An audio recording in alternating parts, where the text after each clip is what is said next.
बिस्मिल्लाहिर्रहमानिर्रहीम अल्हम्दुलिल्लाहि रब्बिल आलमीन वस्सलातु वस्सलामु अला साइरिल अंबियाइ वल मुरसलीन अम्मा बाद। कुरान मजीद की एक आयत है, या अय्युहल्लज़ीना आमनू ला तुब्तिलू सदक़ातिकुम बिल मन्नि वल अज़ा। ए ईमान वालो, अपने आमाल को, अपने सदक़ात को एहसान जताने के साथ और तकलीफ़ देने के साथ ज़ाया मत करो।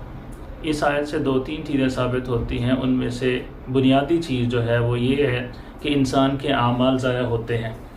तो इसकी वजह यह है कि शैतान उसने अल्लाह रब्बुल इज़्ज़त के साथ ये चैलेंज किया था। अल्लाह रब्बुल इज़्ज़त को इस बात की ज़िद लगाई थी कि ए मेरे रब, जो बंदा भी तेरे रास्ते में आएगा, तेरे रास्ते की तरफ आएगा, मैं उसे हटाने की पूरी कोशिश करूँगा। मैं उसके दाईं तरफ से भी, बाईं तरफ से भी, सामने से भी और पीछे से भी, हर तरफ से आऊँगा ताकि उसे तेरी राह से हटा सकूँ।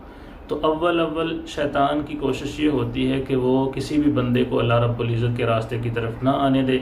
अगर अल्लाह रब्बुल इज़्ज़त की दी हुई तौफ़ीक़ के साथ कोई बंदा अल्लाह के रास्ते की तरफ आ जाता है, उसकी रज़ा के लिए कोई काम सर अंजाम देता है, तो शैतान की दूसरी बड़ी कोशिश ये होती है कि अब मैंने इस आदमी से, इस इंसान से ये काम ज़ाया करवाना है नेकी का।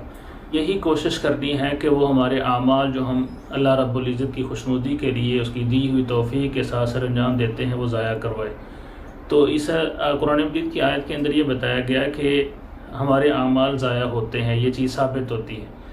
तो यहाँ पर दो रीज़न्स भी बताई गई, दो बुनियादी वजूहात जिनकी वजह से हमारे आमाल ज़ाया होते हैं, हमारे सदक़ात ज़ाया होते हैं। एक ये है कि दूसरों के साथ कोई भी नेकी करके उसके बाद उसके सामने एहसान जतला देना। और कभी कभार ऐसा होता है कि हम किसी के साथ नेकी करते हैं, बाद में उसी नेकी की बुनियाद पर हम उसे किसी तकलीफ़ में भी डाल देते हैं, उससे कोई तकलीफ़ और मशक्क़त वाला काम लेते हैं और फिर उसे सुना देते हैं कि फ़लाँ मौके पर मैंने आपके साथ ये नेकी की थी, आप मेरी फ़लाँ नेकी याद रखो।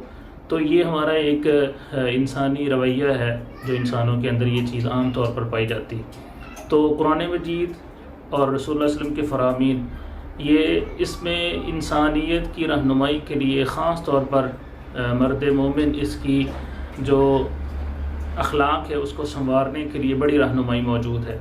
तो इसमें हर उस रास्ते के ऊपर बंद बांध दिया गया है जो इंसान के अखलाक को बिगाड़ने का बायस बने।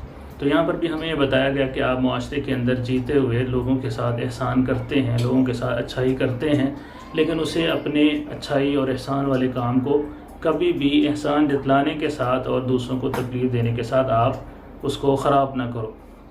एक हदीस में मौजूद है कि रसूलुल्लाह सल्लल्लाहु अलैहि वसल्लम ने फरमाया कि वो शख्स जो दूसरों के ऊपर एहसान करने के बाद एहसान जतलाता है वो शख्स जो अपने माँ बाप का नाफरमान है, और तीसरे नंबर पर वो शख्स जो हमेशा शराब के नशे के अंदर धुत रहता है।